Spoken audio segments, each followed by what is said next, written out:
everyone, and it's nearly the end of 2024, and I'm here with Christina Blacklaws, who you know very well, who's the former president of the Law Society. Hi, Christina. Hello, Caroline. Hi, everybody. I'm going to introduce you properly. So, former president of the Law Society.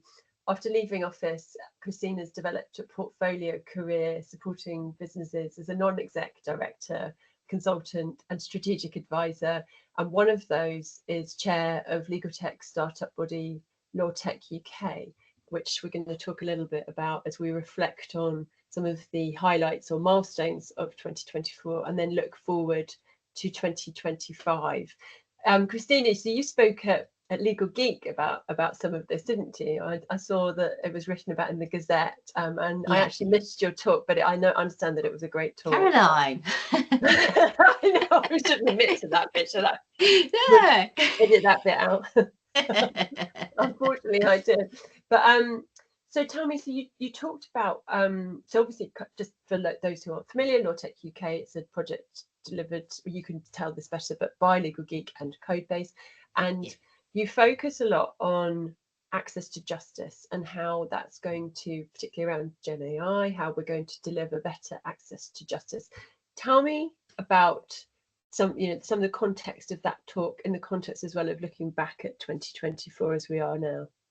Sure. So I think importantly, Law Tech UK is sponsored by the Ministry of Justice. So, we're really lucky in the UK, uniquely lucky to have government investment in this area. So yeah, I've got the dream team.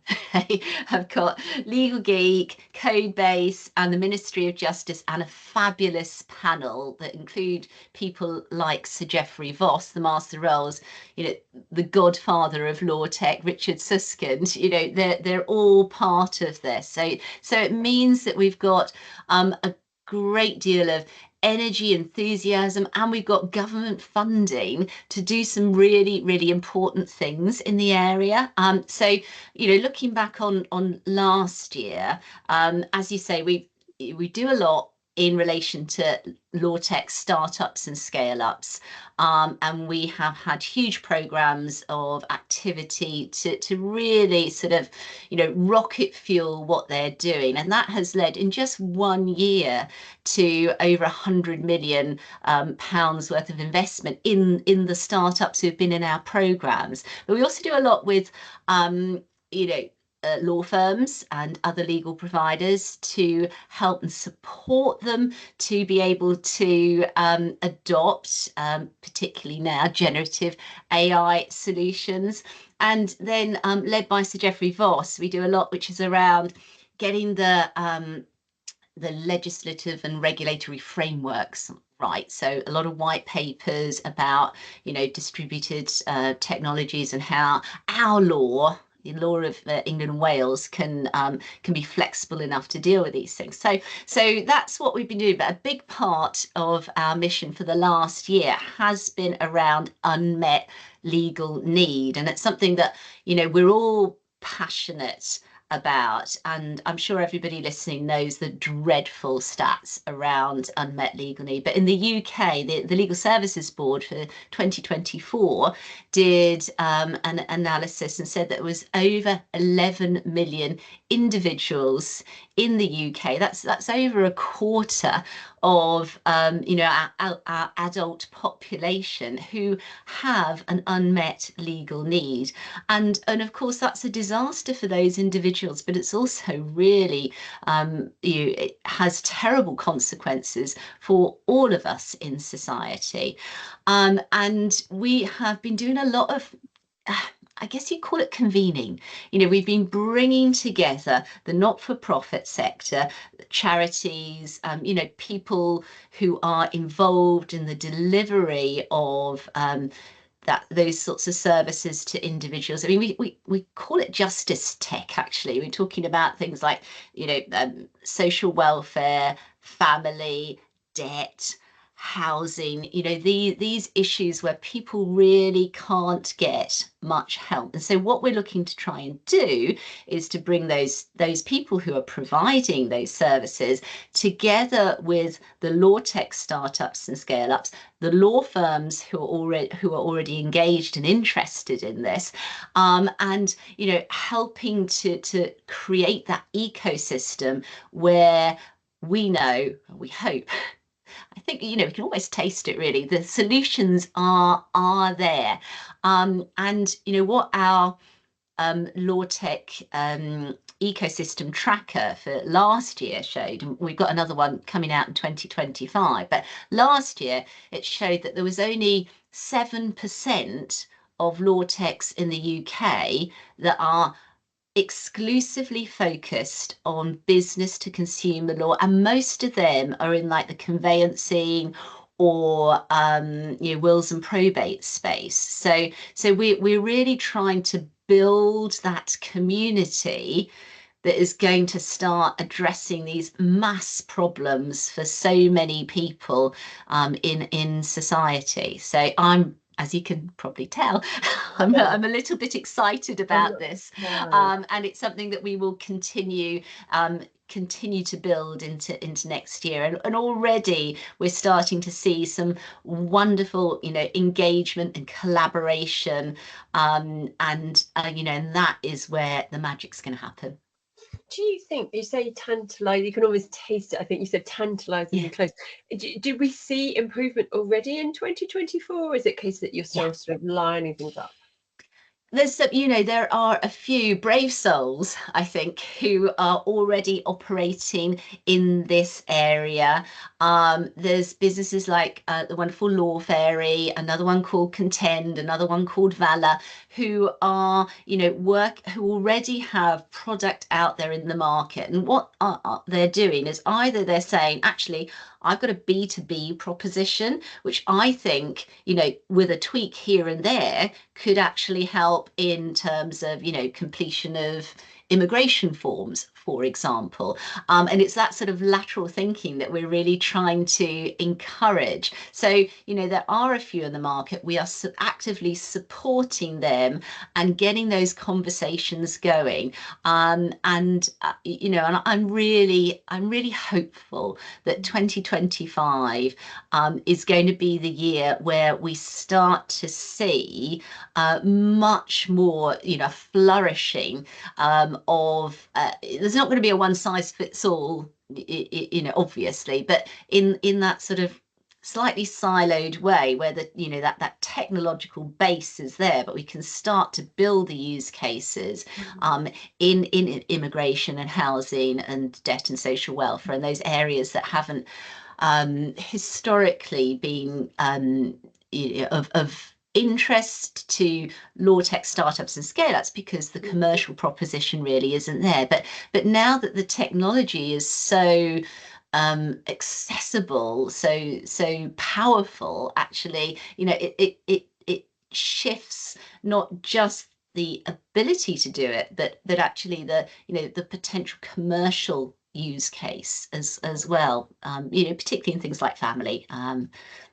So great to have that investment. I spoke to just one startup, Wexler AI, and they were talking about they, I actually haven't tracked how they developed in terms of the A to J side, I'll confess, but so they were talking about, they use Gen AI to extract information from vast quantities of documents, and they were saying that people could use it to potentially, when you've got a litigant in person, they could use it to extract information and present their case, in a way that they haven't been done. And it lit up a little fire in my brain. I was thinking, oh my goodness, where people struggle, where they don't have the money, or they don't, then there's not legal aid, the potential for this is really enormous, and it's so exciting. It really is. So, there are self-serve use cases where individuals can just, help themselves resolve their issues. And then there is also a whole raft of use cases, which is about, charities and not-for-profits being able to just, use the sort of summarization tools, the translation tools, do it, safely, obviously, and in a regulatory compliant way, but to use the power of that to just give them back more time so that they can help more people. Yeah. Tell me about, so you mentioned there's obviously different strands to the work you're doing, and one of those is engaging with law firms. So, and I know typically you'll be dealing with smaller law firms. So I often am guilty of writing about the larger law firms, and when people ask me, what's adoption like, or what are the projects, I'm like, oh yeah, everybody's doing all this great stuff, which I don't actually say that, because I do realise that I'm reflecting some of the larger law firms, and you have to be super careful not to then interpret it as everybody's doing all of these amazing projects. Tell me what you're seeing, as we perhaps, first of all, let's reflect it, because we are reflecting on 2024. Tell me about this year specifically in terms of what you've seen for the smaller law businesses, legal businesses. So, one of our mandates at Law Tech UK is to ensure that we aren't just so focused on the London bubble. So we have a very strong regional presence. In fact, I think about over 2/3 the people who have attended events that we have run over 2024 have been outside of London, either coming into London for an event, or we've held a whole load of them outside of London. I think that's because they are underrepresented as a group in relation to the sort of law firm usage of law tech, as well as smaller law firms. And I'm not talking tiny, like you say, I think in all of the law firms that are not the very largest in the country. In fact, I'd almost say the global law firms, from what we are seeing, many other law firms of significant size, and obviously it gets even more challenging the smaller, the more boutique the law firm becomes. They are really struggling to find the usual things, the time, the expertise, the resource to be able to really engage and investigate in relation particularly to generative AI technologies in all but at the very sort of top level, like the co-pilot type level, and that's something that we have been really leaning into at Law Tech UK, to be able to give people the opportunities to talk to legal tech providers, startups and scale-ups, and have a play with what they've got to offer, to start to normalize it. But that is definitely a work in progress, and I hope to see in 2025 much more expansion of that. I really I think that a lot of law firms are now on the cusp of thinking, okay, well, I've got, I'm using some LLM in my personal life. I'm starting to see the use cases here. I'm starting to think how I can, how I can translate that into efficiencies in terms of my legal practice.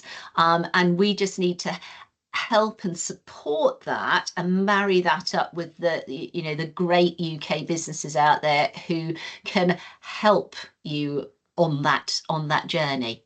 Yeah, just real quick, do you think it's a case of so money or trust, or both, in terms of yeah, I think there's a lot of anxiety about client data, about data protection in general, but I think it's largely centered on clients' data, and how to ensure that data is not exposed in an inappropriate way to any LLMs. And I think there are a number of firms who have got to a point where they have private instances, whatever it is that they that they feel comfortable in that. But I think it's still an inhibitor. It's still it's still a bit of a barrier to entry, where the senior stakeholders in the law firm are saying, we we don't trust this, we don't think it's safe. And then of course there is a resource issue. You know, some law firms don't have any IT professional support, or it's, you know, external, and they certainly don't have the type of support that they think they might need. I mean, what I would say is there's an awful lot out there that is intuitive, that is, you know, no code, you know, that's really easy for anybody to start to get to grips with. And once they do, it catapults them into a really different position where they can compete against, you know, much larger businesses in a way that wasn't possible before these powerful technologies. So, you know, I really encourage people who are in smaller or medium-sized law firms to start to safely experiment and to start to really think about how technology and automation can really totally transform the way they deliver their legal services. Okay, well, look, I thank you for that, and I look forward to 2025. Me look too. forward to seeing some of the interesting use cases. We've already seen some this year, but I totally take your point, you know, that that as custodians of client data, this has been a very nerve-wracking journey for a lot of firms. It'd be really interesting to see how that changes next year and at what pace. So hopefully I'll speak to you at the end of 2025. But for now, thank you so much, Christina. Always a pleasure. Thank you for chatting with me. Oh, it's lovely, Caroline. And can I say Happy Christmas? Yeah, let's do it. Happy Christmas and a great new year. Thank you.